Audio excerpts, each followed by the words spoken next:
I'm sure that most of the people reading this book are like me and don't really read that many books. This is I Don't Even Own a Television. Money, pizza, respect. 1, 2, 3. There are books that are good, there are books that are bad. There's some books so fucking awful you wish you never had read them at all. 'Cause a novel can ruin your life. Hey buddy, I don't even own a television. Hello, welcome to I Don't Even Own a Television, a podcast about bad books. I am one of your hosts, J.W. Friedman. I'm the other host, Chris Collision. And we, unfortunately, are talking about a book called Money, Pizza, Respect by Josh, the Fat Jew, Ostrovsky. We hate the fact that we're doing this, but you guys have asked for it so many times that we decided, and I'm going to admit this for the first time proudly on the show, we fucking stole this book. That's true. That's true. Now, we as people who make things, as people who try to be decent people, we're not advocating piracy, but I am absolutely advocating no dollars whatsoever going to this guy. This guy whose name is most often followed by the two words joke and thief. Yeah. So when I saw that this was floating around, actually I think New Year's Day or something last year, I just sort of downloaded it and yeah, and that brings us to now. And he made it, we read it, and we are not happy about it. There's a key phrase in what you just mentioned, and that was trying to be decent people. And that's not happening here from the author, so fuck it. Steal this book. I'm going to go right Abby Hoffman at you. Fucking steal this book if you're going to read it, which you shouldn't read it, so... Yeah, so I would go a slightly different direction. Steal this book. Don't read this book, but steal it. Yeah, there you go. Just find the PDF somewhere and download it just to piss this guy off. Yeah. Because, oh man, okay, so we And haven't had... Send him notes on it. Yeah. we haven't had an episode where we got good and angry in a while. And holy fucking shit, I'm pissed off at this book and everything about it. He really is. I am. I've been ranting for like an hour before we even hit record. So, for those of the people at home who are unfamiliar with the God, I even hate saying it, the Fat Jew, could you explain who he is? I can come sort of close because I didn't really know either. I never heard of this guy until last year when the fact that he got real famous by stealing jokes made the news. But as near as I can tell, he got famous because he's a good curator on his Instagram account of, quote, jokes, unquote, like, I buy cocaine. Oh, wait, shit, that one didn't land. I bought cocaine from a trans person. Okay, that didn't land either. I bought cocaine from a trans person who is Asian and named Tran. And apparently that exploded. Yeah, and like that was the point that made it funny. That was the point at which it became funny. And so he's internet famous. Brands apparently pay him to do things other than shut the fuck up and never, ever, ever talk about their brand. Yeah. Which is what I would pay him to do if I had a brand. Can you pretend you've never heard of Pepsi? Yeah. And he, I guess, came from a New York kind of like rap background. I think he's been on some albums. He's made some videos. He's done some shit. But every time I've ever heard of him, like I said, it's his name immediately preceding the words joke thief. Yeah, he is also real well known on Instagram for posting lots of quote unquote humorous photos of himself in skimpy clothing or doing things like bathing in a jacuzzi full of not macaroni and cheese, spaghetti and spaghetti sauce. So he tries to be stuff like that. Yeah, he's always naked. Yeah, he's always naked. He's always doing stunts. He's kind of like DJ Khaled if DJ Khaled was trying to be funny. And it's worth noting that this is a very, very slim book, and though I had it in PDF form, I wasn't having much luck reading it electronically, so I first printed it out at work. Bad idea. And got caught doing it. That's really bad. It should be noted, people at home, if you're not looking at this book, it's full of photographs and so many inappropriate ones. Yeah, I mean... He's one of those bigger guys who really likes to be shirtless a lot. I don't think he's wearing a shirt in No, none of the four pictures. pictures in this book, and there's pictures on every fourth page. Because as I said, this is a slim volume, so that was my first mistake. Then my second mistake was going to read this at the bar, because I just did not want to be at home reading it. I felt it would bum me out too much. Yeah. Unfortunately, it was First Friday last night, and I was surrounded by people all looking at me flip through this pamphlet of pictures full of a shirtless fat man, and I looked awesome, I'm sure. Yeah, pamphlet is a good word to describe this.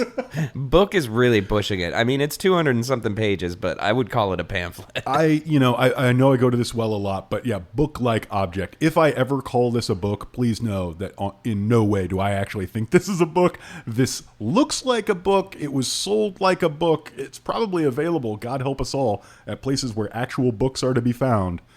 But this is not a book. Yeah, no, I agree. So let's agree on some terms right now. Okay. Book means pamphlet in this case.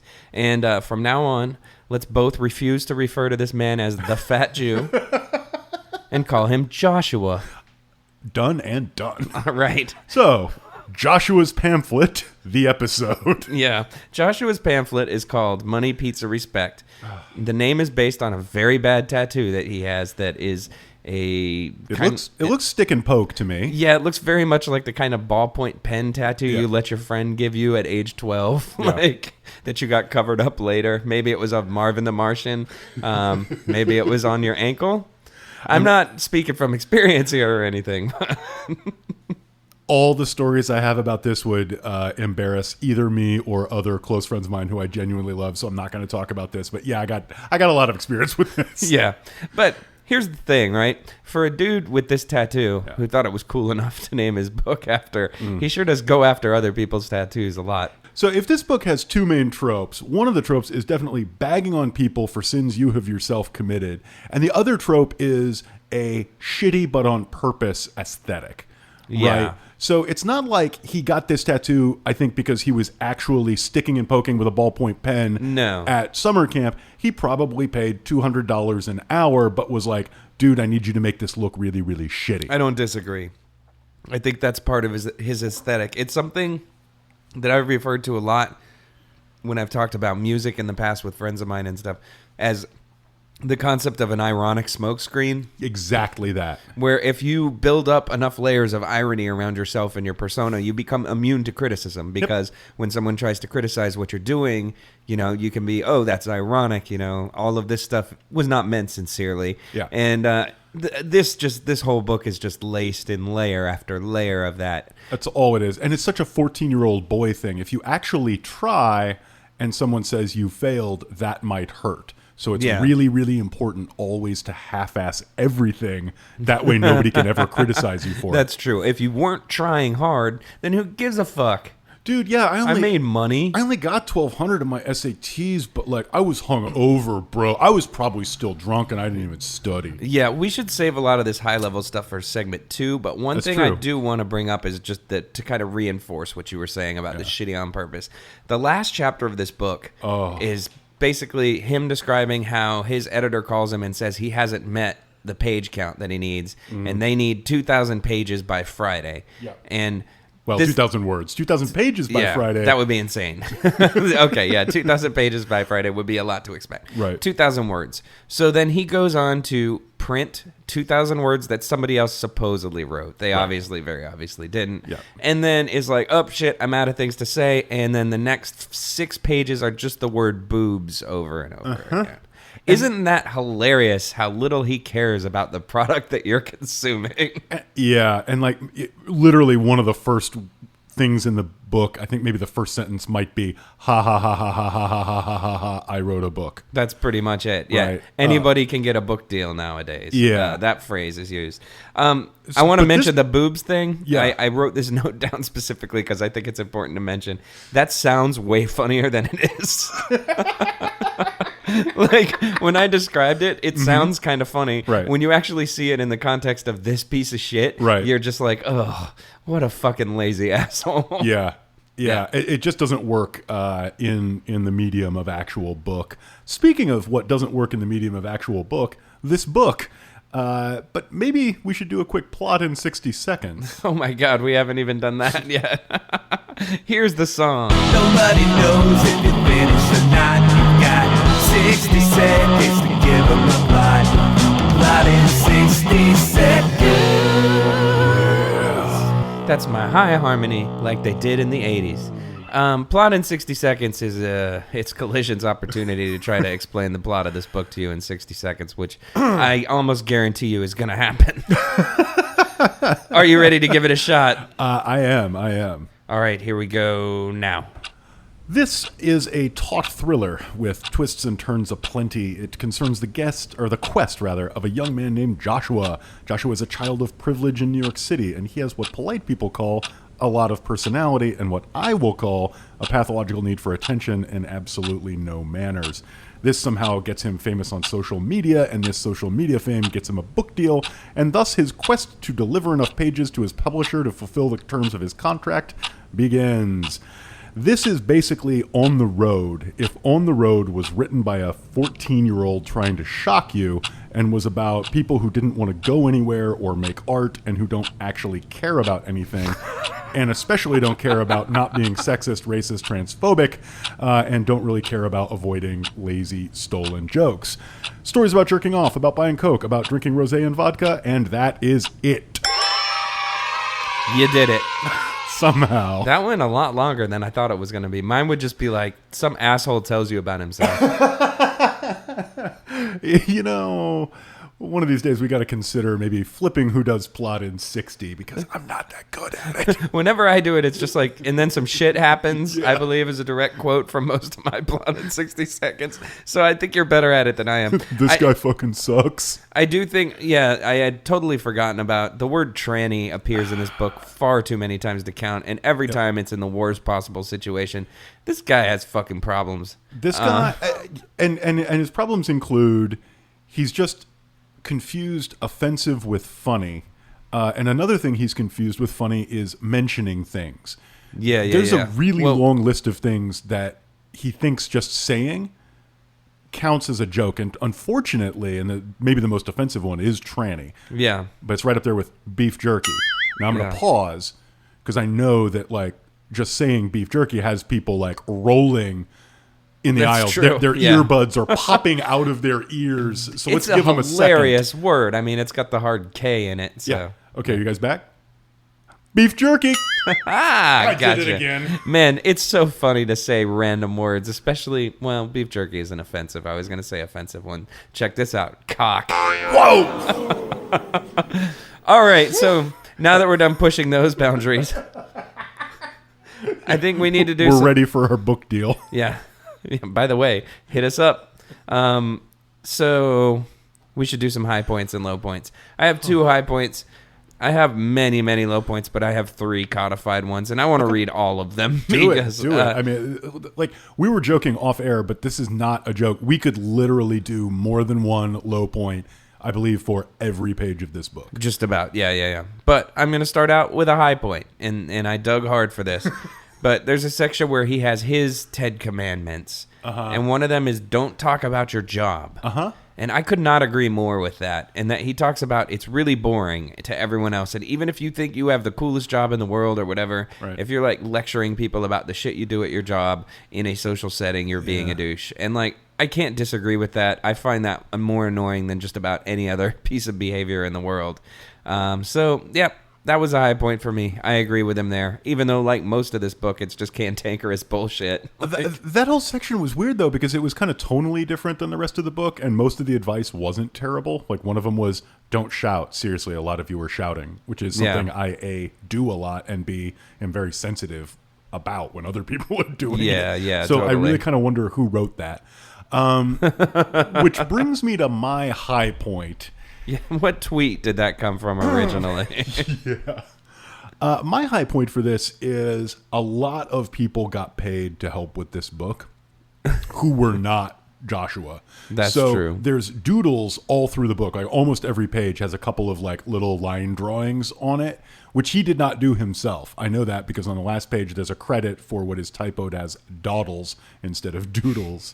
Dawdles. There's also like a comic book in it, or a comic book interlude in it, which he neither wrote nor drew. It's the best part of the book. Right. So there's all this stuff that other people made, I hope a nice little chunk of change for. So that made me happy.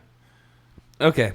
Let's just do both of our high points in a row because once we get into low points, it's going to be tough to stop the train from a-rolling all night long. Yeah. Yeah. So my other high point is there's one story on here, probably fake, like most of the stories in this book, but it involves him being invited onto the yacht of a Saudi millionaire who says, hey, want to see something cool? And he takes him to a room where LMFAO's Party Rock Anthem is blaring, and it's empty, and there's a bunch of disco lights going off, and the only thing in the room is an ostrich named Bradley Cooper. And that's probably bullshit, and it's also probably stolen from some comedian's routine, but it did make me laugh really hard. That was the one part of the book that made me laugh out loud. That actually broke it. That's okay. I didn't know anything would, but I'm down. Yeah, another high point. I have to go meta with it because this was awful. Yeah. In preparing to do this, I was thinking about other shows that I like and other experiences that I like instead of thinking about this book, which I really hated. And it allowed me to go back and I watched a bunch of my favorite clips from MST3K to get ready for this episode. And that was a real high point for me because I always enjoy going back and spending a little time with those guys. See, before we recorded, I went and played some Overwatch and shot people with fake guns just to get my ire gooden up. So, oh man, I got that video game rage kicking. Nice. Yeah. Nice. Yeah, I got here. He had his headset on. He was calling some 11-year-old in Decatur a failure and a disappointment. Yeah, it was you really should hear weird. me talking smack, man. I'm like an angry dad on there. I'm like, I bet you didn't even fucking mow the lawn, Jeremy. Yeah. Bam, headshot. Caleb, you run support missions like you take out the garbage. Your mom and dad must be so disappointed in you. All right, anyway. This is why your dad left. Too real. Sorry. My dad did leave because I was bad at video games. I lost at Pac-Man a whole bunch, so he took off when I was 2. Half of this story is true. Harsh, but fair. Okay. Okay, so let's move on to low points. I want to say the first one, and this should be obvious to anyone who's even seen the cover of the book, is the resolute lack of self-awareness. Everything in this book contradicts itself over and over again because this dude is full of platitudes he wants to tell people about how they should act and shit like that, despite doing the exact same things himself over and over again and telling you about it like it's supposed to be cool. The one notable thing I think that really stands out is one of his quotes that we mentioned earlier during that fake Ten Commandments section is don't make movie quotes your primary source of comedy.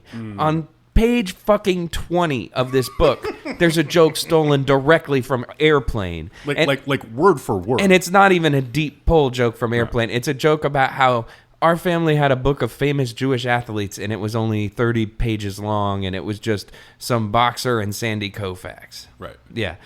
That is the fucking joke from Airplane. And it's also the joke. Sandy Koufax is in the joke from Airplane. And the joke in Airplane works, not to joke explain this book too hard, but the joke in Airplane works because literally somebody asks for some light reading, and the stewardess thinks for a second and says, "Oh, well, I have this pamphlet about famous Jewish sports heroes." And that's the whole joke. Yeah. And it works because it's a pamphlet and she hands what's obviously a thin volume over, and it works, right? Yeah. None of that comes across here. It's just, I had a book, it didn't have very much in it. Well, you know what? I got a book that doesn't have very much in it. It's called Money, Power, Respect, or whatever the fuck this thing's called. Pizza. But yeah, exactly. Plus, I just want to say that whole joke revolves around a stereotype that's completely incorrect. There are tons and tons of successful Jewish athletes. Did you know Jews dominated the NBA before the NBA was integrated, but nevertheless dominated the NBA for half a century. That's true. And before Irishmen were allowed to box, and before black people were allowed to box, Jews were had a reputation as badass fucking fighters because they were the boxers. They were the pro boxers. So I just want to say, also, there's the Dushek fucking family in pro wrestling. Pro wrestling has tons and tons of Jews in it. So anyway, I just want Fat Jew to go and tell that joke to Kane, basically. Watch what happens. The other thing I just want to put out there is as a person of Irish descent, we've never had any boxers. I don't know what you're talking about. There is no such thing as an Irish boxer. Really? We've suffered too much to talk about this. Oh, okay. Gotcha. Okay. Yeah. No, I'm just saying that, in the early days of professional boxing, it was pretty much Jewish guys. So yeah, I don't know. In addition to being a stolen joke, it just pissed me off because it was not accurate. So what's one of your low points? Well, where to start? I think the main thing is that this is a book that really feels like it was written by a 14-year-old who's really obsessed with morning zoo radio. God, that's such a good way to describe it. So the whole book is like playing, "Oh, aren't I offensive now?" bingo. Yeah, you're just waiting for the next faux joke, faux offensive thing to drop, and it's just exhausting, and none of it is well executed, none of it is insightful. So many of the sentences could end with a soundboard hit, like an "awooga" or Yeah, I kept waiting for traffic on the 8s, but I wasn't even getting that much value out of this thing. Okay. My next low point. Apologizing for being a dick doesn't make it okay. And every chapter in this book is about homeboy treating somebody like shit, and then it ends with him saying something like, "If you're reading this, I'm really sorry." But it's all fake apologies too, and that it's even worse. It's an irony smokescreen, but it's actually over even the act of being a decent person. Yeah. Right? The very, very end of this book, and I'm sorry to harp on it, but I'm not sorry to harp on it because it's awful. There's an apologies section. Oh, yeah. And let's just go over a quick thing. John Mayer, apparently he's a dick to John Mayer. Janine Garofalo, "I'm sorry I posted your phone number on Twitter." Winona Ryder, "I'm sorry I posted your phone number on Twitter." Lil Wayne, "I'm sorry I called you Whoopi Goldberg in public." Yeah. P. Diddy, "Sorry for outing you as a homosexual. I'm pretty sure you are, but I'm sorry." That's the whole tenor of this book. Yeah.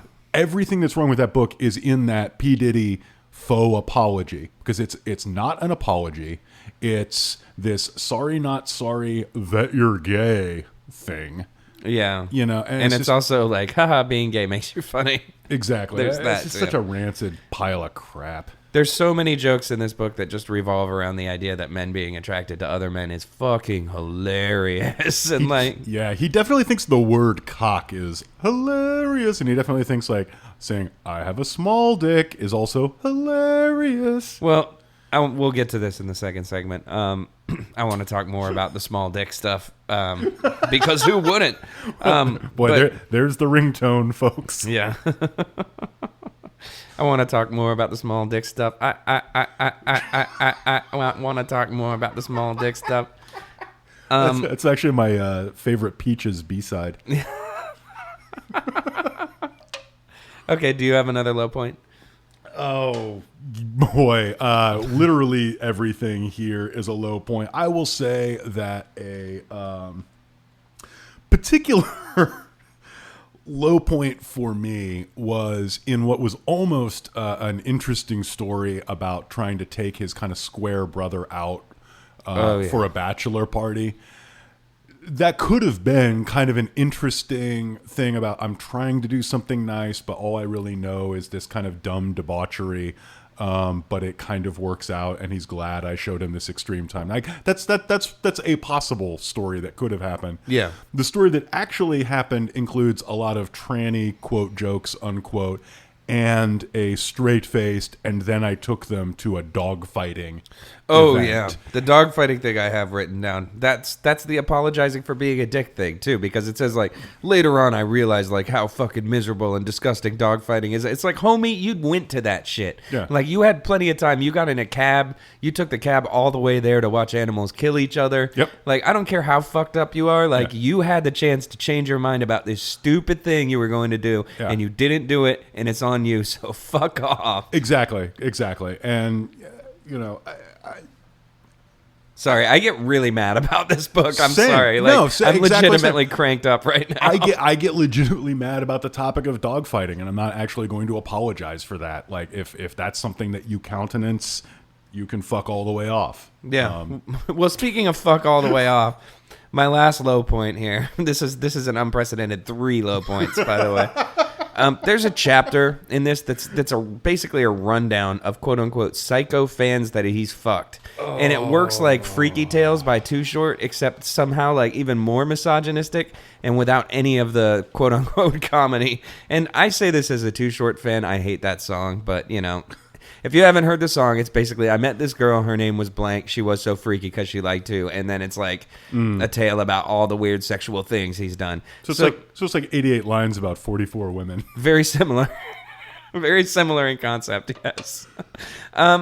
But yeah, like, so it's pretty much him, like, mentioning, obviously fake names, but then it's like, Melita, she let me fuck her in the ass for a couple weeks, but then I got really bored of that, and I decided we had to move on to some other shit. So I asked her to get in the dryer so I could turn on the dryer and it would flip her around, but Yeah. she got burned by the gas jets. Ha ha, funny! Yeah. Like, oh, God, anyway. And I actually want to talk about this, and I don't want to save it for going deeper, but that's the whole tenor of the book, because it's this supposedly outrageous story that I don't buy for a fucking second. Yeah. And that's pretty much every story in this book. Like, and I think it's really telling when he talks about being super duper sexually adventurous. 2 of his examples are he gets a finger in the butt and somebody licks his taint. Yeah.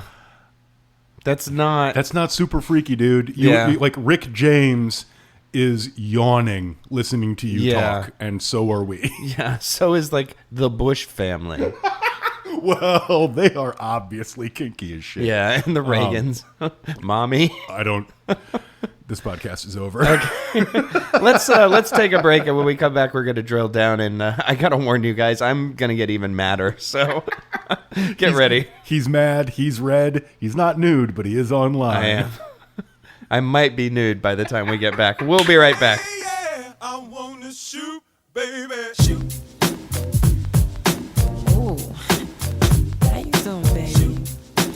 No, not you.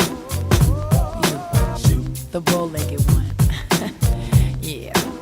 What's your name? Damn, baby, that sounds sexy. You know what time it is, maybe? Do you? I don't. It's time to talk about tiny dicks. Thank God. All right. So this book is filled with lots of kind of, once again, half ironic self-deprecation about the fact that Joseph has a tiny penis. Joshua. Sorry. But somehow all of those references left me unsatisfied. Yeah, I don't know why. Wow, that was really awful. They were over quickly. But I want to get into this just because I feel like he frequently uses it kind of as an excuse to be really like disgusting about women's bodies. In that like he'll be like, I don't know, like there's a segment, and I want to get into this in detail, I guess, later on too, where he judges a pregnant women's bikini contest. We should just jump right into it. Yeah, where is that? I think this is a great way of This just is him kind of using his like, oh, I have a small penis and I'm fat, as a way to like provide almost like he thinks it balances out the scale. Yeah, when he goes absolutely. on to be like just totally judgmental and horrible about women's bodies, and guess what, homeboy, it doesn't. So for those of you reading along at home, we are discussing Chapter 7, Tampa Bay Pregnant Women's Bikini Contest. Mm-hmm. Waka waka. So something you should know is, you know, Jay, you just mentioned that he has a certain judgmentality towards women. Oh, yeah. Every woman in this book, I believe, is immediately described, or is immediately introduced, and then immediately followed by a number, and that number is often like 4.5. Yeah. You know, so he's like, Jill, a total 4, ha ha ha. And he definitely bags on women for having bodies that do not meet his standards. And we've talked a little bit about how this guy looks. Yeah. And he makes a lot of hay out of how he is not an attractive man. Yeah, and I mean, I want to say right now, we're not like trying to fat shame him in any way. Like, I mean, it's just he is a guy who is loud and proud about being fat, and I know people like that, and that's cool. Right. But none of them are judgmental about other people's bodies. You know what I'm saying? Once you go to the point where you're like, don't judge me by my body type, you've lost the right to then judge somebody else by theirs. It's fucked up, man. Yeah. That is hypocritical as shit, and this book is filled with that junk. The pregnant women bikini contest, I think, is a great example of it. Yeah, absolutely. I mean, and it's got hilarious non-jokes like, the gig itself was pretty straightforward. So a radio station flies him down to judge this contest. Being someone who grew up in the Tampa Bay area, I can tell you exactly what radio station that was, too. 107.7 The Bone. No, it's going to be Real Radio 104.1. Maybe. All right, we're in the middle of another long set here. Perhaps it could be 98 Rock, a 200,000 gigawatt mother. We've got the rock van trolling around the neighborhood. If you see him, go ahead and flash them. First person to show their boobies gets a Van Halen t-shirt. Yep. Yeah, totally. And so forth. That's this book, only with lower production values, and they never actually shut up and just play a song you've already heard. Yeah. But yeah, he describes it as, it was a parade of prego 4.5s, then a few ridiculously hot, fuckable pregnant women. There were so many bad tattoos, it was like heaven for me. There he goes again. You know. Yeah, it just and then he goes on to a thing about how if you name a girl Nikki, she'll definitely be a stripper. Not that there's anything wrong with being a stripper. I'm Joshua. I love strippers, but she'll definitely be a stripper. I love strippers in the most dehumanizing way fucking possible. Yeah. Fuck this. God, I'm getting so angry. Yeah, and so he's definitely on. I don't know. The whole trajectory he's on is kind of interesting to me. I'm thinking of it as the Gavin McInnes trajectory, where he sort of starts with like dumb, offensive fun. Oh, sorry. He sort of starts with dumb, offensive fun. Then he tries to go shocking. And then that eventually sort of wears off. And then he tries to act out for attention. And then he just turns into a full-blown racist fucking has-been. Yeah. So I think we're probably in somewhere between stage 2 and 3 for Joshua. So I can't wait for him to come out next year and be like, real talk, I just don't like Canadians. Or something. I was thinking earlier about this, and that like this is probably one of the books where we stand the most likely to get some kind of internet backlash from the person themselves. And then I realized, like, if this guy has been keeping track of what people have said about him over the past year and a half, he's gone completely insane already anyway. So there's no way he does the name search. But I was fucking ready, because I will fight this man. Oh yeah, with knives. Oh yeah, like seriously. Oh God. Oh. Yeah. Like just bring it, Joshua. Yeah. And I know he doesn't name search himself. The very end of this chapter, chapter 7, 6 months later, my Filipino intern Choo-Choo. Minor digression, almost every person who's introduced in this book does get name-checked about their ethnicity. Yeah. Right? So unless they're white, because that's default. Or Jewish. Wait. No. Why would you need to mention if somebody's white? Yeah, I mean, you don't. Just definitely. I mean, what if you just bought Coke from a tranny named Tran? I like the part where he buys Coke from a drug dealer, Renee, and then explicitly describes that it's a black man from France and not a woman, so you're the racist. Yeah, that's a direct quote. Yeah. It's so nightmarish. But yeah, so anyway, his intern Choo-Choo monitors his Facebook messages for him by his own lights. So yeah, somebody's name searching for him. But if you're name searching for Joshua, enter rehab and get a new line of work. Like, the world needs ditch diggers too. You can do better, and you can do more for the world. I promise you. He talks about if you need a loan, reach out. I will float you some money to improve your life in this way. He talks about his fans throughout this book, and every time, like, I would incredulously think, this man has fans? Who are these? For what? Like, I mean, not to Seinfeld it up, but who are these people? they're horrible, whoever they are. That's all I can imagine is just like a legion of like literal grubs, like squirming in the earth, like feeding off misogynistic bullshit energy, and then growing up to be like weird fedora Reddit posters. Yeah, but like, yeah, who is the audience for this? Like, who is out there saying Assholes, 16-year-old assholes. Yeah, I guess, because like, who is the audience who thinks like, oh my God, he's gonna say it, he's gonna say it, he's gonna say it. Jerky. Yes, he fucking said it. We didn't talk about how there's a whole chapter about how like he made it his goal that he was going to, when he was 14 or 15, masturbate at every famous landmark in the world, and it's presented as the most hilarious thing in the world because he jerks off at Stonehenge and then he jerks off at the Great Wall of China and gets caught and like. Yeah, and he jerks off the Eiffel Tower. So this is an interesting part because we should maybe talk about this for a second.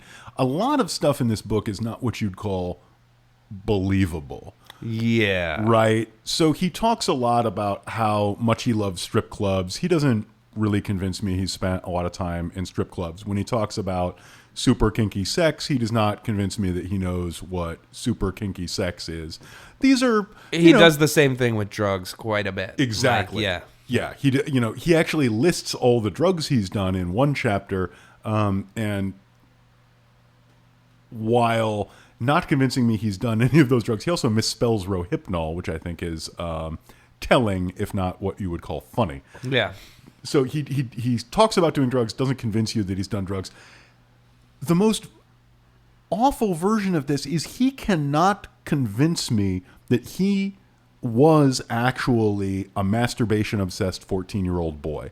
Yeah. I'm going to say that again. That's a great point. He does not convince me that he was a masturbation-obsessed 14-year-old boy. Yeah, he makes it really hard to believe, which in itself is really hard to believe. Exactly. And it's one of the most frustrating things about the book in some ways, because on a sentence level, we haven't talked a lot about the prose because there's not that much to talk about. On the sentence level, he's not the worst writer we've encountered.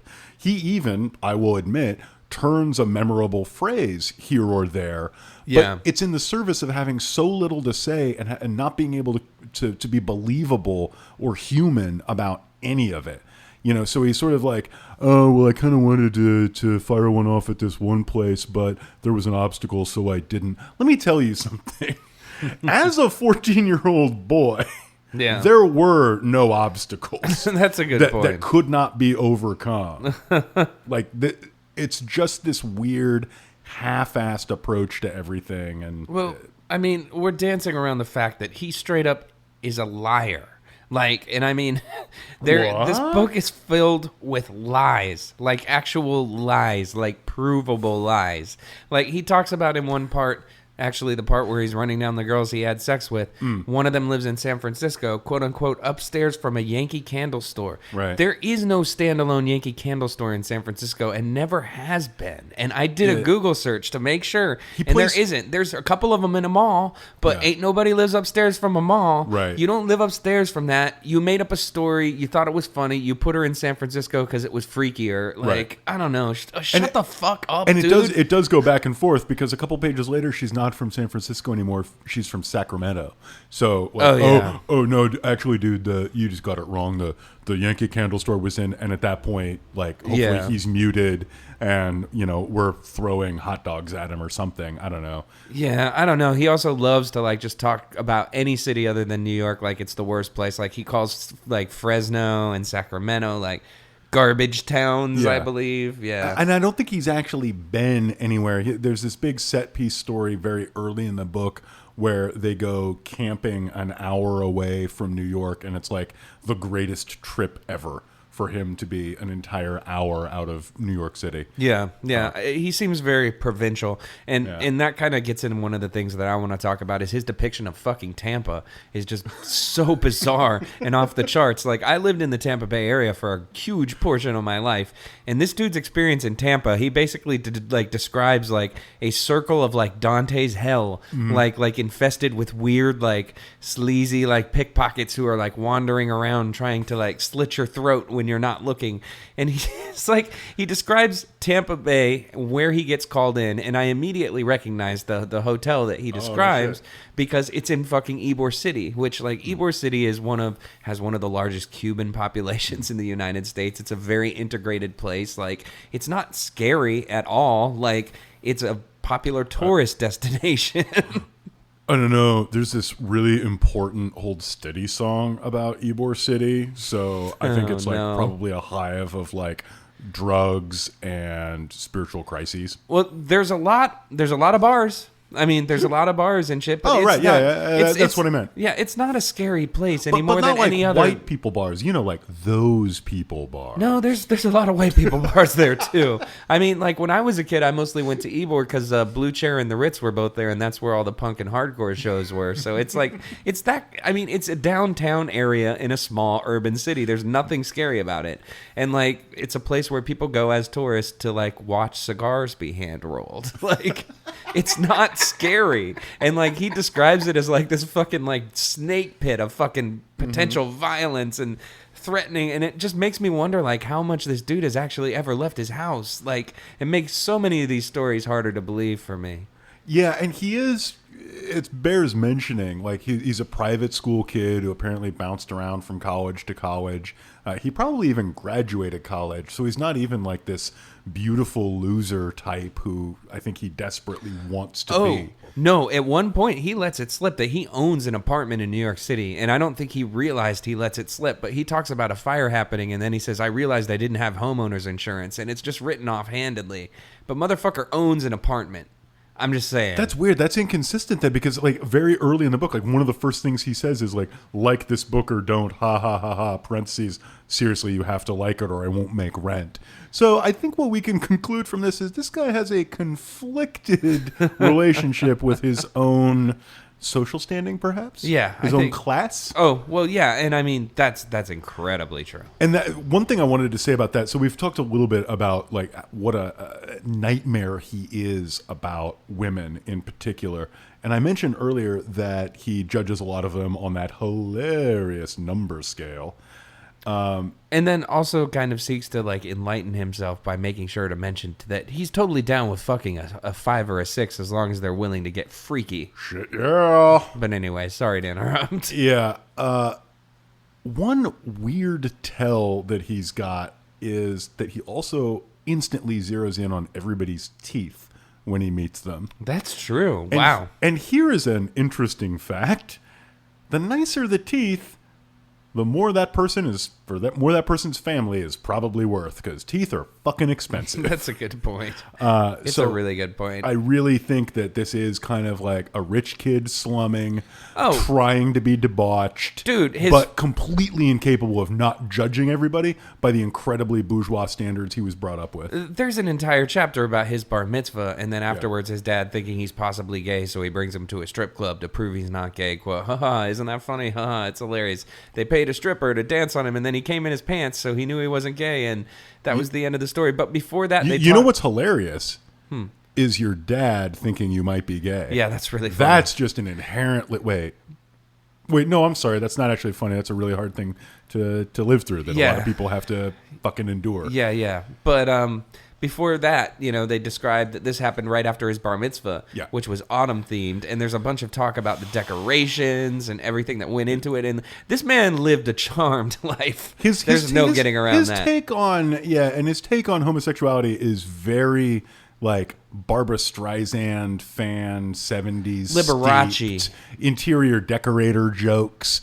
Like this is not cutting edge humor. Yeah, no, exactly. This is 70s sitcom. Like, Yeah. I wear bell bottoms and a sweater, and I'm gonna mince into your living room and like say something in an effete voice for no reason, and Right. and then the audience is gonna laugh because apparently that's funny. And this gets you social media stardom in 2014. Well, apparently so does, and pardon me, people at home, I'm gonna say this word, and I never say this word, but retard is apparently the most hilarious thing you can possibly say in the world. He literally drops a sorry, not sorry after the first usage of it, and then stops doing that because it appears 2 or 3 other times later in the book, and it's just in the course of the action. Yeah, the first time he uses the phrase mentally ill, and then in parentheses is like, my editor said it's not okay to use the word retarded for some reason, and then he uses the word retarded like 5 or 6 times after that, and it's just so retrograde, man. Grow the fuck up. Like, I don't know. I mean, grow the fuck up describes a lot of this book in many ways. Yeah. Yeah, grow the fuck up and like stop pretending being offensive is somehow funny, and stop pretending that it's okay to be offensive if the noxious fucking stereotypes you're drawing on, at least in part, apply to you. We've talked a little bit about that for Size, right? Because he's a big guy, but he does not like women who are not skinny. Yeah. I think we need to pray. I think we need to. We probably do. We need to pray for our fucking souls after ingesting this horrible, horrible shit. But I also think we need to take a break and come back and try to lighten things up with some games. So we're gonna do that. Let's play. Yeah.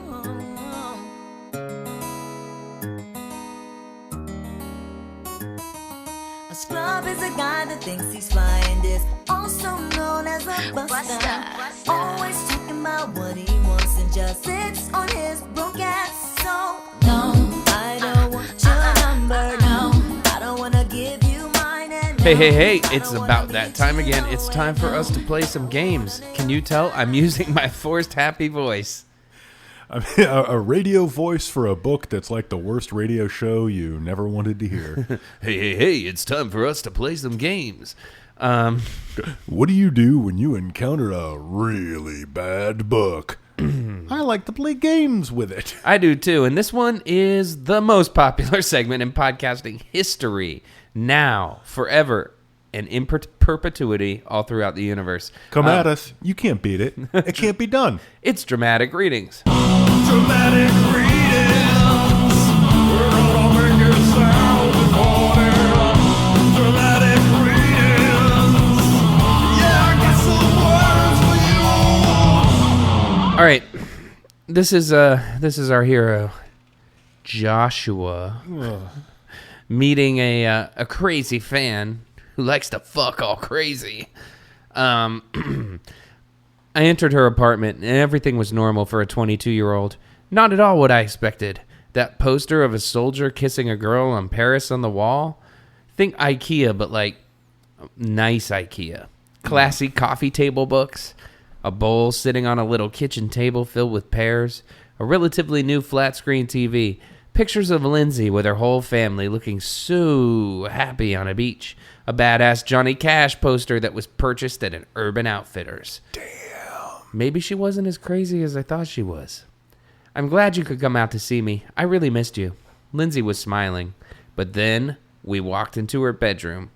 It was fucking mental. Like really fucking mental. Apparently, Lindsay's obsession had spiraled since our time in New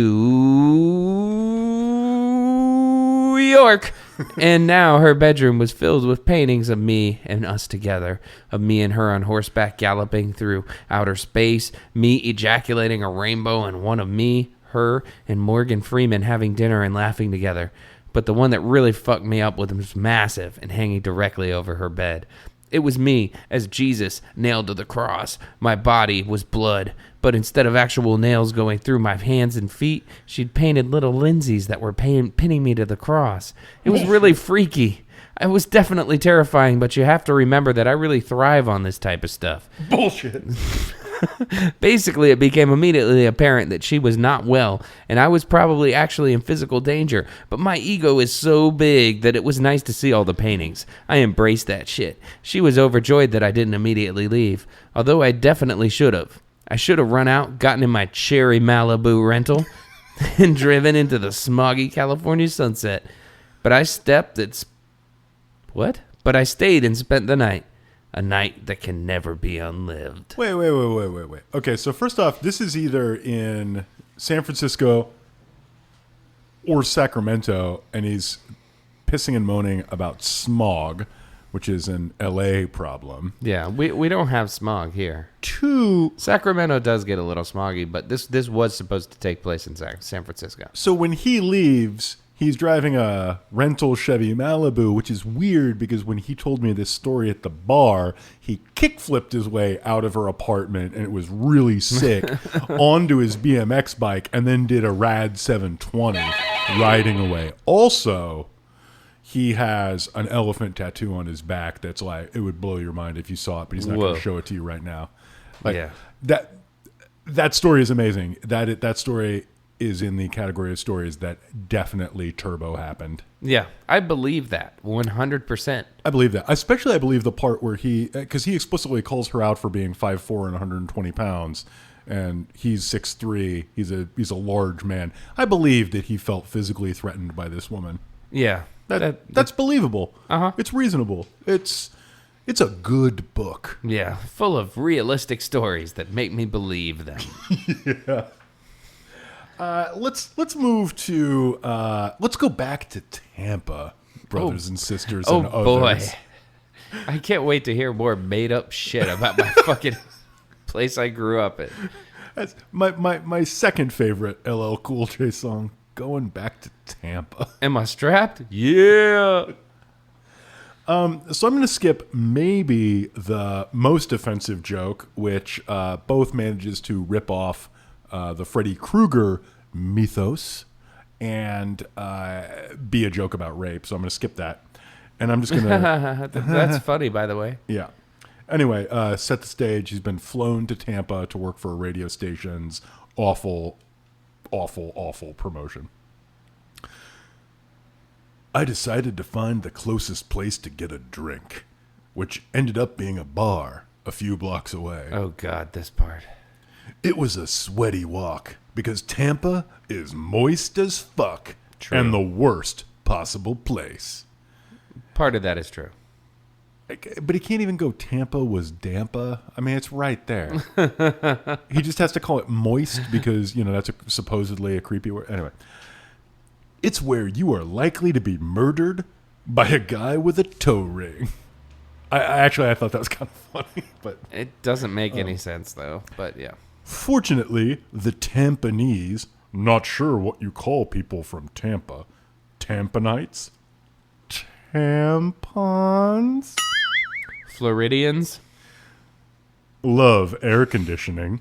So when I walked into the bar, I was blasted with a polar vortex that soothed my overheated soul.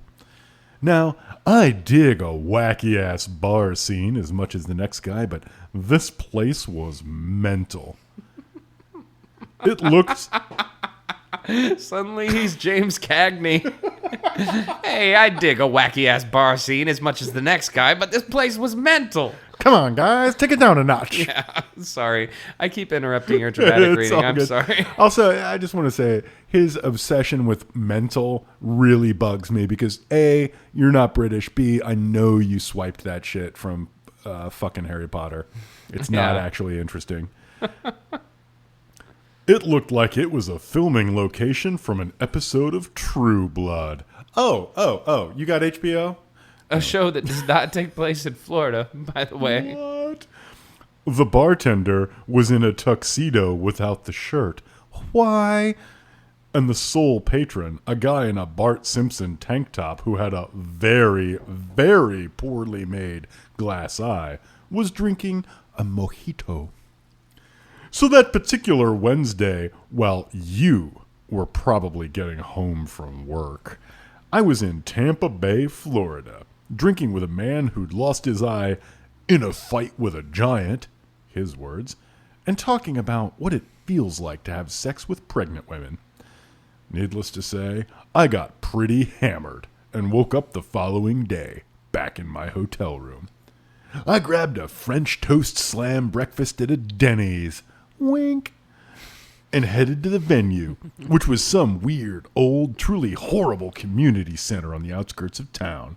The crowd was about 100 guys, and it was absolutely the worst sampling of humanity imaginable. Take a second to step back and imagine the type of person who, first of all, is available to watch a contest at 3 p.m. on a Thursday, and second, wants to see bikini-clad women who are very much with child dump water on themselves as they gyrate slowly on stage. Okay, I'm also going to take a second to imagine the kind of guy who both takes money to go to that and then and hosts it. And then takes more money to write about it. Yeah, that's true. There is something more pathetic than those men you were describing, and it's the fucking ringmaster of this shit, Joshua. Oh man. So that was a deeply reported, desperately accurate trip to Tampa. But now I think we need to go a different place, and we need to go straight to Russia. All right. Russian roulette, not actually Russian. Not actually Russian. It's Russian roulette. We are Russian. We are just going to be flipping through pages of this book that is actually just a sheaf of paper because fuck this guy. Just Google The Fat Jew PDF, whatever the fuck the name of this book is. Money, Pizza, Respect. Download that shit. Make sure this guy is not getting money. So wait, what? I mean, Money, Pizza, Respect. Like that rings kind of a bell. Oh but shit! Like, yeah. What is that? I mean, is that a reference to something? Like I'm kind of ignorant, but yeah, he's referencing Money, Power, Respect by the Lox, which is pretty hilarious. We just started the Russian Roulette song though, so let's do Russian Roulette and then maybe we'll go back to this. Yeah, so I don't mind a diversion. All right, let's do a diversion here. The Lox. The reason they're called the Lox, it's not an acronym. It's not the LOX. It's the Lox is short for the Warlocks because they started out as the rap extension of a legitimate street gang in New York City. And like I read a book by a rapper and producer named J-Zone who is he's legendary, and I wouldn't recommend the book for anyone who has a low tolerance for misogyny because there's a lot of that. But there's also a lot of behind the scenes kind of rap stuff, and when he was a kid coming up, he did a lot of sessions engineering for the Warlocks, who apparently were like scary as fucking hell. So the Lox and Money, Power, Respect and stuff like that has now been co-opted as Money, Pizza, Respect by a man who calls himself the Fat Jew. On the plus side, this particular individual, I'm glad for him to have pizza and no power, if that's at all fucking possible. Yeah, well, whenever you have pizza, you have the power. That's a really good point. That's why I got a giant pile of pizza out behind my apartment. Can I come over? I wish that you would. All right, Russian roulette. I'm going to flip. You tell me when to stop. I will. Stop. Oh, it's on the comic. This is going to be hard. The middle of this book is a comic. And it's kind of hard to see what anyone's saying, so give me a second. All right. All right, I'm going to describe to you some panels from a comic. A man in a fedora is sitting next to an attractive woman with a bob who is wearing a dress, and he is saying, "You know, Iris, my mother and I were thinking that it's probably time for you and I to start trying for children." "Oh, Brendan, do you mean it? I already bought some tiny sunglasses. I just couldn't pass up." "If it's a boy, can we name him Bono?" In the next panel, the same two are sitting there, but now there's a brown man, and he's tapping the woman on the shoulder and saying, "Well, aren't you a sight for sore eyes?" And then in the next panel, he's making out with her, and Fedora Man is saying, "What the fuck?"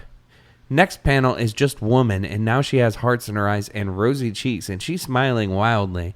And Fedora is like, "Hey, wait, what? What about Bono?" And she says, "Sorry, Brendan," and is holding hands as she walks off with brown man. And then there's a picture of Fat Jew Joshua, with his crazy hair, and it says, "Thank Christ for this guy." So there you go. Russian roulette. Yep. Your turn. So in case you were having trouble following along at home, and I was having trouble following along, and I read this fucking thing, this is part of a fantasy sequence where he goes back in time to do that most important thing of all time, keeping Bono from being born Oh, is that what was by happening? getting Bono's mom boned by Samuel L. Jackson. Does he not know that? Because Bono / Samuel L. Jackson are hilarious references. Does he not know that Bono isn't his real name? Does he think that a child was just born named Bono? Well, but I mean, if he called him like Steve Hewson or whatever his fucking actual name is, like nobody would get it, and that would actually make it funnier, but would make it more work. And if there's anything that Joshua does not want you to do, It's work. Or think. Yeah. I mean, he definitely doesn't want to do work himself, but he really doesn't want to make you work either. Good Beef point. jerky. Masturbation. No, that is funny. You know what's hilarious? Small penises? Yeah. Yeah. Shrimp-like ones. Oh. That's mentioned a couple times, just in case you wanted a gross visual. And that makes all the misogyny okay, guys, because his penis is small, like a shrimp. Actually, I think it's just doubling down on the misogyny to A, assume that penis size is crucially important, and that B, you're repeatedly unsatisfying as a lover. Yeah, that's probably true. But yeah, Russian roulette. Why don't you flip? Ready to flip. Stop.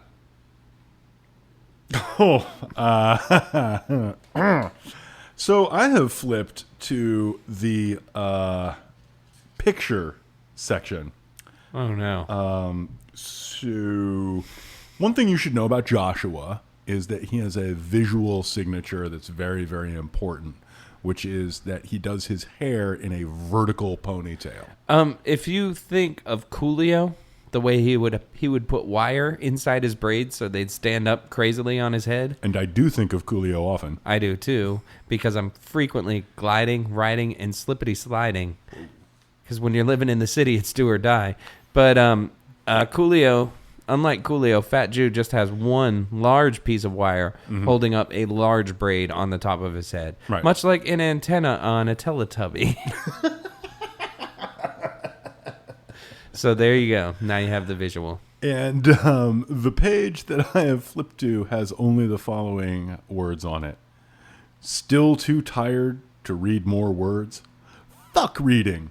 Let's enjoy these tasty photos of me wearing a vest and bikini briefs made entirely out of beef jerky. Beef jerky! Beef jerky! Ding, ding, ding, ding, ding, ding, ding. Yeah, it's like the fucking Pee-wee's Playhouse secret word of the day or something. Like, I can't do it anymore. Good morning, Pee-wee. Today's secret word is beef jerky. if you call in at 8 minutes after the hour and say the secret word, we'll give you a t-shirt. Beef jerky, it's the phrase that pays on 98 Rock. And Clearwater, Tampa, St. Petersburg. We'll put you in the drawing to win $450. One winner every day. Tune in and rip the knob off. Win an autograph photo of Missy Hyatt. Next up, Buck Cherry, Crazy Bee. Okay. Wow. So that was a pretty good game. I have one more game in mind. What game would that be? Well, this is a little game that asks you about your preferences. It presents you with a list of options and asks you to choose. What is your fave? What is your fave? When you're presented with a list of options, what is your fave? All right, I'm singing along with the What Is Your Fave song, and that means it's time for us to do a What Is Your Fave. We're presented with a list of options. We're going to choose our favorites. Yes. And this is, I believe this book is 250 pages on the fucking nose with a lot of pictures. So, Jay. How many of those pages are the word boobs over and over again? About 4. Yeah. So, what is your fave bit of filler? Is it 1 of the recipes? If so, you got to specify which one. 2, is it one of the coupons? If so, specify which one. Is it the photo shoot involving beef jerky? Ding, ding, ding, ding, ding, ding, ding. Is it the comic book that you read from? Or is it the fake letter from the fake intern at the end? Or, I guess, is it 4 pages of the word boobs over and over again? It's definitely 4 pages of the word boobs over and over again. I found that part of the book to be the most relatable. Okay. It's also all in blue for some reason, so I got these weird House of Leaves vibes. Like maybe I was supposed to start rereading from the beginning and there'd be other words from blue that would clue me into some kind of like Oh, really? Fat Drew travel through time. Whoa. Yeah. That's cool. I printed it out in black and white, so I did not get that experience. Nope, they're all blue. Somehow I got an even shittier experience of this book than you did. No. Somewhere there's a house that's always changing, and inside it, the walls are painted with a never-ending, shifting, morphing tableau of boobs, boobs, boobs, boobs. And there's a 14-year-old who's constantly walking up to you shirtless and telling you a story about how fucking cool he is. Yeah. And, like, how amazing it is to have extra sex, which he's definitely had. How about you? Again, I kind of like the comic book because somebody else got paid to do it. Yeah. The jokes in it were, as we saw, terribly unfunny. But there were jokes. But there were jokes. Yes, that's true. And you can chalk that up to the fact that it was written and drawn by someone not Joshua. Yeah. Because there was a setup, there was a punchline. Yeah. And remarkably less misogyny than the rest of the book, which is kind of surprising because the art style reminded me a lot of the Snoop Dogg album. And so I was expecting something a lot raunchier than what I got. Yeah, it was also a little bit like Achewood, but not good. Totally. Like the art style was very Achewoody, except none of the writing was funny at all. Yeah, no style, no payoff, but less bad than much of the rest of the book. And at least somebody got paid to do it. Yep, So. and P.S. Love you, Onstad. Glad you're back.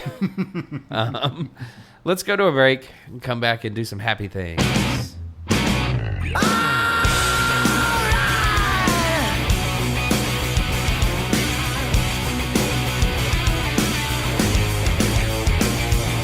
Break me down, you got a lovely face. We're going to your place, and now you got to freak me out.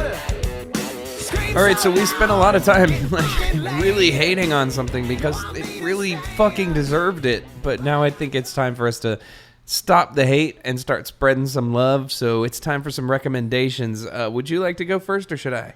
I would love to go first. So, as I was reading this, it was extraordinarily bad as an experience. And I was kind of keeping an eye on the old inbox. And one of the things that popped into my inbox was this fascinating interview with Amy Heckerling, who is the director behind Clueless and Fast Times at Ridgemont High and a bunch of other movies. Awesome. Exactly. And in this interview, which we'll link in the show notes, she talks about how she is really interested in people with this inexhaustible optimism. She name checks Ed Wood. I Yeah. would name check Joshua. Yeah. And it really helped kind of bring me around to not just get an ulcer over how shoddy and corrosive this whole experience was and try to find at least something funny about it instead of just hating. I would say the difference here is that Ed Wood really struggled Yes. throughout his career to do what he was doing, Yeah. without the money. And Whereas gave a shit. yeah, Ed Wood whereas gave a this shit. is a man literally writing page after page about ha ha ha, it's hilarious. Somebody gave me money to write a book. That's very, very true, and that's why I'm not recommending this book. I'm recommending starting with the Amy Heckerling interview and then going to rewatch Clueless or rewatch Fast Times, which Yeah. also show people who are not good, like this book does, Yeah. but who have a redemptive quality about them, Spicoli, unlike yeah. this book or unlike this guy. So it's an interesting twist on this. It came at an interesting time, so I would definitely recommend revisit one or both of those. I love both of those movies. Yeah. I need to read the article. I think it's really interesting that the same person is responsible for both, because both Fast Times and Clueless are really iconic to two completely different generations. And, they're very, very California. And I'll just spoil this. The funniest thing in the interview is, so did you ever find yourself liking California? And she just literally says, I hate the beach. I hate the sun. I hate the Santa Anas. And that's her whole answer to That's it. pretty great. So two actually, I think, very affectionate, very understanding portraits of a certain kind of California come from somebody who does not love it. And Yeah. that makes it even better to me. Yeah.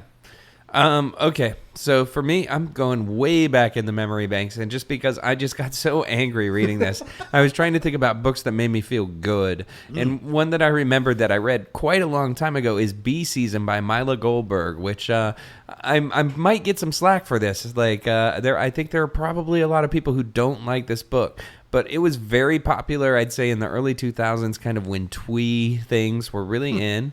To the point where the Decemberists had a song called Mila Goldberg about the author of this book, but it was kind of more about the characters of the book.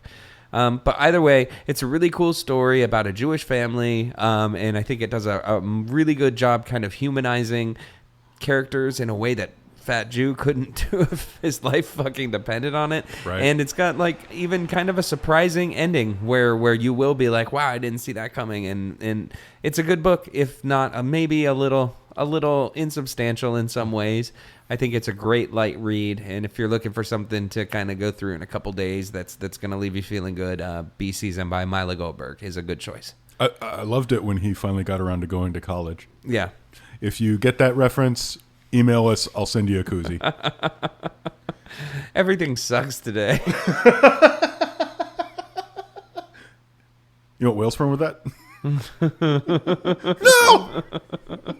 I'm going to turn Tiny back into eating. Okay. So,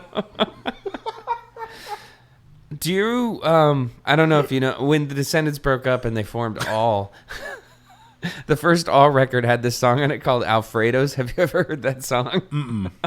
It's literally a commercial for like a restaurant in Lomita, California, like where they're like, everyone goes to Alfredo's in Lomita, and I always wonder if they paid money for that. Like even the Russians go to Alfredo's, even the Martians go to Alfredo's, and it makes me wonder if they were paid money for that, and I hope they were. But anyway. So just for the record, the contest is now off since it's spoiled. Don't bother telling us you recognize that reference because you won't get a koozie. I'll think of another contest. Sorry. I apologize. Hey. There's plenty to go around. There's plenty of contests to be had. No worries. Now that I've ruined things, here's a song about letters. A, letters B, letters C, letters D, letters E, letters F, letters G, letters. Got a lot of letters. Hey, we got a lot of letters, but we can only read a few, so... That's true. So let's just jump right in. We got a ton of letters about armor last time's episode, which by is noted amazing. wordsmith John Stakely, spelled like the kind of steak you eat. Stakely. And that book was written in a Stakely fashion. I've been mentally referring to him as John Steakums for a while now. And I'd like to advise you all to do the same. Absolutely. Yeah, get on it if you haven't already. We're not going to get to those letters this time around. We may do it again. We may do it as a side thing. But do just want to say thank you, everybody who wrote in about that apparently secretly important or interesting book. Let's jump right into it. You're weird, everyone. Turbo weird. Extra troubling, actually.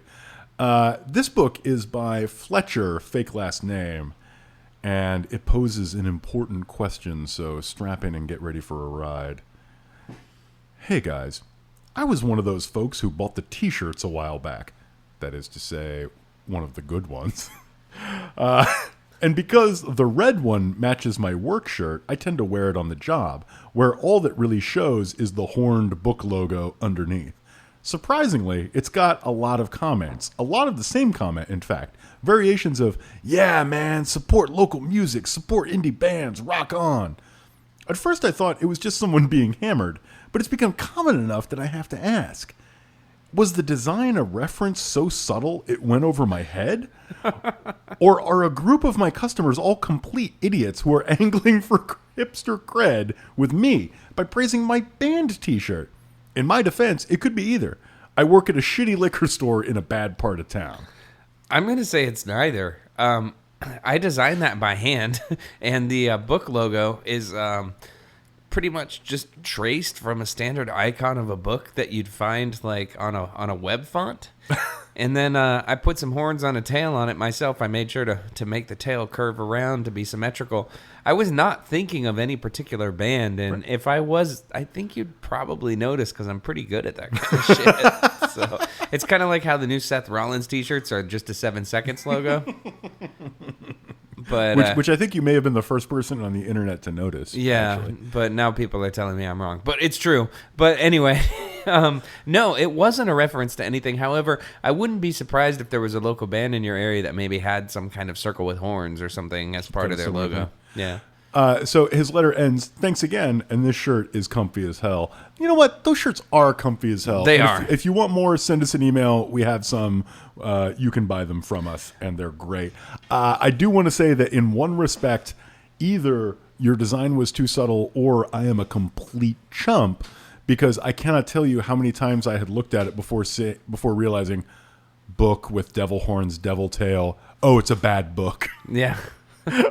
This may just mean I am the stupidest podcaster of all fucking time. I think it's more likely that means it's why I'm not a graphic designer for a living. No. It's all right there. I'm just dumb as shit. It's an evil book, man. It's trying to ruin your life. It's successful. Yeah. Okay. The second email is from Jeff, fake last name, who writes in to answer a question or start answering a question that we asked last episode about pieces of art or works that came to you with a depiction of something amazing and then asked you to feel like an asshole for liking that depiction of something amazing. And it goes like this from Jeff, fake last name. Hey guys, love the show. I was thinking about Jay's remarks in the Armor episode about describing cool battle scenes and then trying to guilt you into feeling bad about enjoying it. I think it's part of a broader thing where a piece of work tries to indict its audience, and it almost always feels like the author is trying to have it both ways. Mm-hmm. Cabin in the Woods felt like that. Ooh, man, that's good. The movie was just a standard horror movie until someone shows up and says, you wanted this, with no further exploration of those themes. I feel like Unforgiven handles this sort of fiction much better, showing the audience exactly what it wants, but showing the toll it takes on every character. Feel free to chide me for talking out of my ass here, but there's my 2 cents. I'm not going to chide you. That's very good. I like Cabin in the Woods for what it is, but you're really on the nose there in that, like, the whole movie is kind of an indictment of you as a horror movie fan and what you want to see. I think I kind of made allusion to that during the episode when I mentioned Funny Games, because I feel like that, and I'm talking about the original Swedish version, which I don't know the actual name of, because I'm. It actually is called Funny Games. I think it's Michael Haneke. But yeah. But I think that's a very good, and actually, as far as modern stuff goes, there's a movie called You're Next that I think does this super well as well, where it really sets you up to like, oh, you wanted to see this, and then when you see it, things get bad. Audition, Japanese movie, also very similar. There's a lot of stuff out there in the movie world I think does this well. I struggle to think of books that pull this off.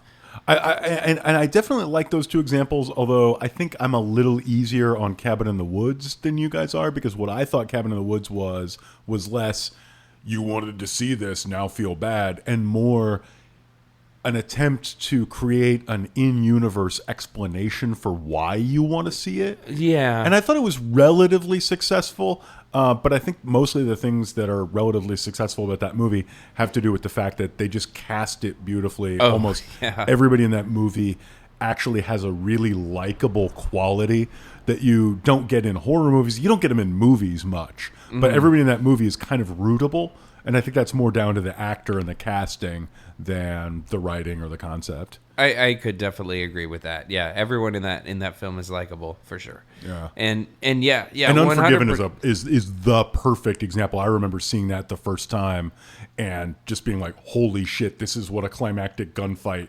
feels like." Also, and it feels awful. Peckinpah, like the Wild Bunch and Bonnie and Clyde, and like there's like stuff like that. Very much feels like. Usual Suspects, too, has that same kind of thing where I remember emailing my dad literally that night. And I'd had email for like 4 months at that point because it was like 1994. And I was like, holy shit, Dad, you have to see this. It's the first climactic gunfight that feels like it matters in years. A movie that most people forgot about that maybe on the long run wasn't that great, but has a climactic gunfight is The Road to Perdition. Yeah. Yeah, has some amazing stuff along those lines. But anyway, we've gone way off the track here, so let's get back to letters. We have, and we're done with letters, but now we have kind of a new thing, which is just a shout out, and this is a shout out for a high-level Patreon supporter that we couldn't be happier about. So let's start by saying thank you so much. More than 75 people have stepped up to help us out on Patreon, and it's amazing. We have these new microphones that are fantastic. We hope you're enjoying the better sound. We just bought a book that, frankly, would have been out of our price range to do for an episode because of your support and because of your help, and that's amazing. Yeah. In addition to our new microphones, we also have 2 new fucking little line amps that provide 21 dB of noise-free gain. No. Not 21 dB. That's why we sound so good. That can't be possible. It's why my radio voice sounds so good right now. But also, yeah, we were just able to order a book that a friend of ours has wanted to talk about for a long time, but it's never been in Kindle. It's been out of print for a long time, and it's not cheap. And thanks to your support, we were able to pick it up and not feel the burden personally, which is awesome. Yeah. So please continue to help us out.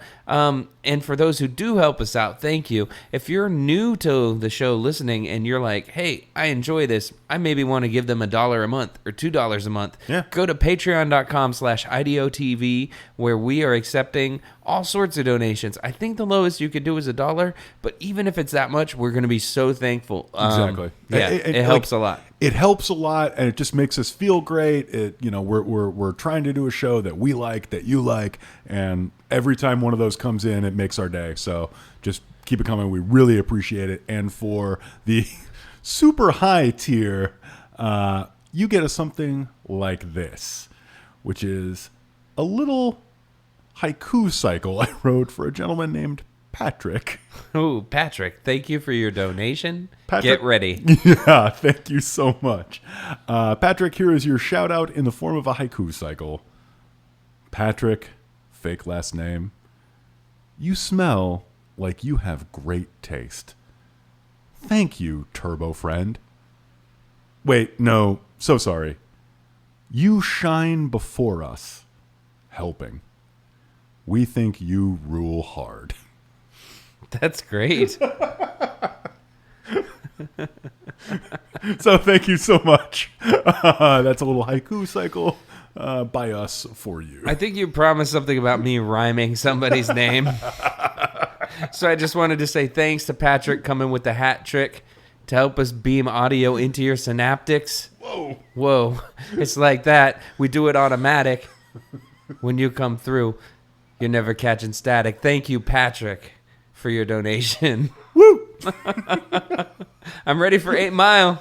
Come on, make some noise. All right, so if you have enjoyed the show, like we mentioned, perhaps go to iTunes, give us a good review. If not, that's cool, but fuck you. If you or tell a friend and tell them what episode to start with, you know? Yeah, don't tell them if you didn't like it, though. If you didn't like it, keep that shit to yourself. Yeah, exactly. Like, we're so sorry, but keep that shit under your hat. But if you did like it, we are definitely trying to grow the show. Tell a friend. It's not that hard. Yeah. I bore my friends with stuff I like all the time. If you'd like to email us, possibly be read on the air, it's IDOTVpod@gmail.com. Oh, I did it wrong. It's actually, I don't even own a television @gmail.com. The easiest to type. Yeah. It's email a long address one. of all time. IDOTVpod on Twitter and Facebook, though. That's where we're at. Totes. Also Patreon, just Yeah. for the record. Yeah, and we're on Patreon, IDEOTVpod. But definitely email us, and I guess that's about it. Yeah, reach out. It's super fun. We love chatting with y'all.